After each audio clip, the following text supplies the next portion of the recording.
inkuru nziza ya Yezu Kristo nk'uko twayishikirijwe na Luka Mweranda. Muri iryo minsi Yezu yabariye abigishwa biwe ati, bitegere neza, iyo abanyenurugo yarazi ikiringo igisuma kizira ko yoraririye ntiyoretse ngo kimumenere kw'inzu. Ni mwame mwiteguye na mwebwe nyene, kuko umwana w'umuntu azoza mu gihe mutari mumwiteze. Hanyuma Petero amubwira ati, Mukama, itwe gusa uciriye umugani canke uwuciriye bose? Umukama aramwishura ati, ku bwanyu ninde wamubwiriza ari nibanga kandi yitonda, shebuja yashinze abasuku biwe ngo abagerere ingano igihe kigeze. Arahiriwe uwo mubwiriza shebuja azosanga agira nk'uko yabishinzwe. Nivyo kuri ndabibabariye, azomushinga ivyiwe vyose. Naho uyo mubwiriza niyibwira ati, databuja yatevye, agasindira abasuku n'inshoreke akaja mu vyo kwirira no kwinywera akaburirwa, shebuja azoza umunsi atamwiteze kw'isaha atazi, azomwirukana musuke mu mugwi w'ibigaba. Umusuku azi amategeko ya shebuja ntiyitegure, ntakore ivyo yashatse, urya azokubitwa nyinshi. Uzoba atazi ivyo shebuja yashatse ariko akwiriye igihano, urya azokubitwa nkeya. Uzoba yaronse vyinshi azobazwa vyinshi, nawe uzoba yabikijwe vyinshi bazoroshirizaho kumwaka vyinshi. Dushimagize iyi nkuru nziza ya Yezu Kristo.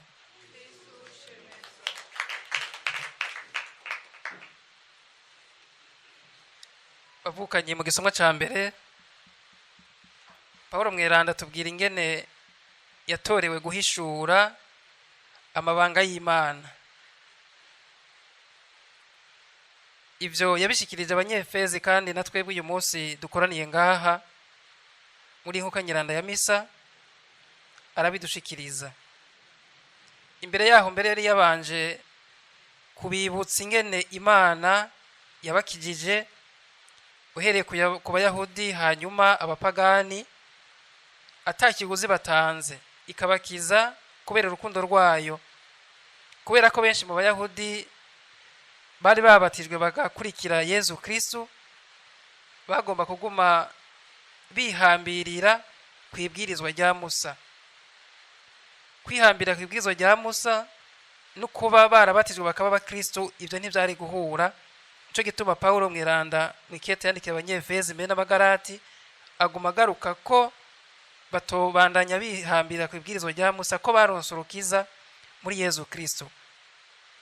Amaze kuvuga ivyo muri rusangi, Pawulo nawe nyene acashikiriza abanyefezi iteka Imana yamuteye mu kumuhishurira ryabanga nk'igisomwa catubwiye, kugira ngo nawe ashobore kumenyesha inkuru nziza. Ushikiriza inkuru nziza ashikiriza ibanga canke ijambo avomye mu mutima w'Imana, kubera yuko mu gihe ca none hari abashikiriza ibintu ukibaza iyo babikuye, ko batanabikuye mu ijambo ry'Imana, bibaza uti no mu bwenge bwabo nibaza ko atabirimwo. Abashikiriza ubuhanuzi ataho bushingiye na gatoyi. Pawulo Mweranda nawe nyene mu kumenyesha inkuru nziza yaraterereye kugira ngo urukiza rushikire abantu batari bake. Imana kugira ngo ishikirize urukiza abantu ica ku bantu nyene, kandi nta numwe bitaraba. Turibuka yuko uwabatijwe wese ari umutumwa. Imana ishikiriza urukiza abantu iciye ku bantu, ninaco gituma mbere yanashimye ko Yezu yigira umuntu, gutyo asa natwe kiretse igicumuro, kugira ngo dushobore kuzirikana neza uruhara dufise. Pawulo Mweranda aributsa ko ibanga rya Kristo ritamenyeshejwe abana b'abantu mu bindi bihe nk'uko vyahishuriwe ubu abatumwa n'abahanuzi biwe beranda muri mutima. Yongera ko yuko n'abanyamahanga basangiye n'Abayahudi iragira imwe, bagasangira ingingo z'umubiri umwe n'umuhango muri Yezu Kristo. kutwereka yuko urukiza rwagenewe abantu bose atanumwe avuyemo. Imana yari twimenyesheje muri Yezu Kristo, n'ubu ibandanya itwimenyesha. Nta mabanga yigubana yigungana nk'uko byari bimeze mu gihe cya Pawulo, aho hari amadini usanga abayazobereyemo, niko novuga ba kera, bari bafise amabanga bahishije abandi bayoboke badashobora kumenya, kandi bakibaza yuko uko baba bake bakamenya ayo mabanga ariko bashikira urukiza. Hakurya aye usanga nimbara bapfu, abakinda, abagira ku rutaro n'ibindi, ugiye kumubaza we ntazopfa kubariye abanamba nibanga ryabo. None rero no mu gihe cya Pawulo hariho abari mu madini afise intumbero nk'iyo, nk'uko urukiza umenga rugenewe abantu bakeyi baza amabanga muri ivyo bijanye n'ivyo gusenga vyabo. Pawulo mweranda mu ntango y'iri baruwa kigabane ca 17 aduhamagarira kumenya Imana cyane, agira ati Imana y'umukama wacu Yezu Kristo ariyo muvyeyi w'ubuni nahazo, nibahe umutima n'ubwitonzi uyibahishurira ngo muyimenye neza. None rero Imana nta mabanga yigubanije nk'uko byari mu gihe cya Pawulo, yaratwimenyesheje mu mwana wayo Yezu Kristo, ishaka ko tuyimenya neza. Mutima mweranda atuyobore kugira ngo tugume duhurumbira kumenya Imana, tuyirondere cyane cyane mu ijambo ryayo ndetse no mu byo yaremye, kuko hari aho tugarukira ku bwiza tubona tukibagira uwabiremye. Tuvuze ngo paruwasi yacu nziza, igihugu cyacu cyiza, hari igihe tugarukira ngaho gusa tukibagira ko ubwo bwiza tubona muri ivyo yaremye tubukesha Imana.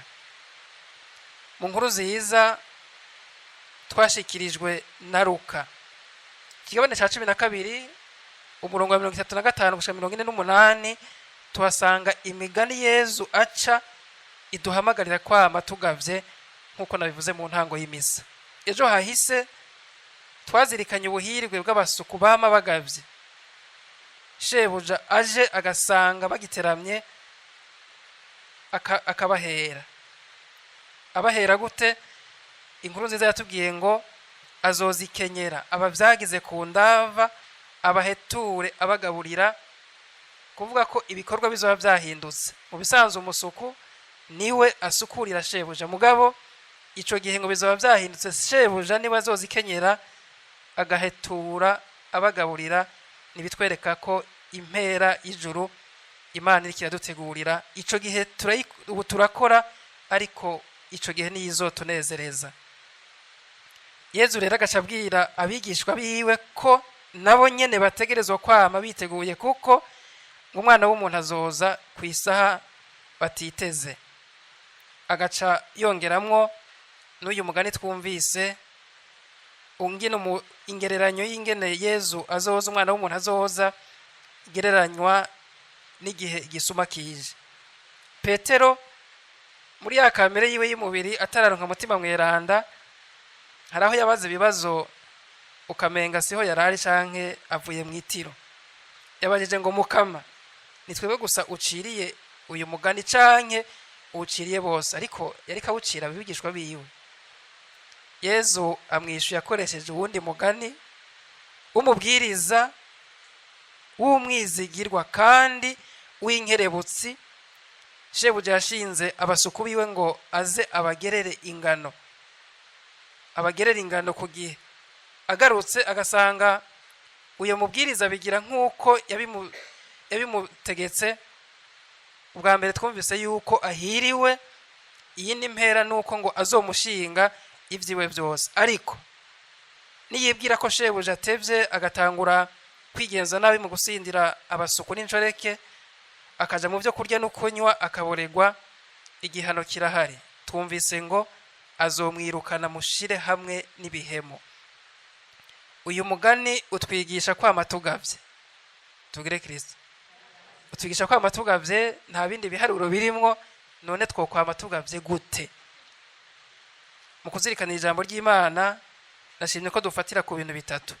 Ubwa mbere, kugaba atabwoba dufise, kuko ariho amajambo bavuze ngo muragabe, twese tuba tugira ubwoba, sivyo? N'uwo bafise ikigwanisho bamubwiye bati muragabe abansi baraje, hari aho ngira ngo nawe nyine ajugumira. Tugabe tudafise ubwoba, mu kubaho turi mu nywanyi n'Imana, dufise umutima utuzuye ububisha, mu kwama twisuzuma ku munsi, aho tubaye hatabwoba, n'igihe twitavye umukama duhamagaye nta ngorane bizodutera, ntabwo batuzokwitabana. Ubugira kabiri, nukugaba turiko turakora neza imirimo Imana yadushinze.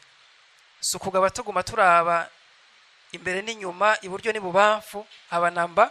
Nukugaba turi ku bikorwa, kubera yuko igihano canke impembo bizova ku kungene twigenjeje. Twumvise inkuru nziza kwitubwira yuko uyo musuku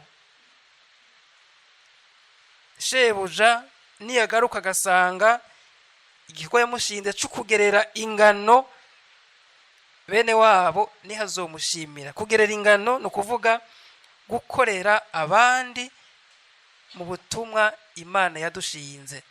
Si ugupima ku biro gusa uhereza uwuje uwundi aza umuhagenda, ni muri ya mirimo ya misi yose, ingene dufasha abo Imana yadushinze, ingene turangura ibikorwa Imana yadushinze, niko kugerera ingano bene wacu. Ingene tuzobigira tubigize neza rero, Imana izoduhemba, ariko nitwabigira nabi, nkuko twumvise uyu musuku yihenza akabigira ukutariko, igihano ari uko mutahanze hamwe n'ibihemu, nuko bizogenda. Ubugira gatatu, ni ukwirinda urwangara, bifatanye n'iki ca kabiri, kwirinda urwangara mu vy'Imana yadushinze, gufata ibintu minenerwe, ibyo tuvyirinde, kuko twumvise ngo umusuku aza amategeko ya shebuja ntiyitegure, ntakore ibyo yatumwe, urya azokubitwa nyinshi. Ni ukuvuga umuntu yarazi ibintu byinshi mugabo akagira urwangara muri vyo, uyo oye azohanwa. Ntitwitegurire ko uzokubitwa nyinshi kubera urwangara, ariko twame mu bucuti n'Imana, mu nywanyi nayo. Uyo munsi uzoheza niwashika, twitabe ijwi ry'umukama atabwo badufise, tugire Kristo.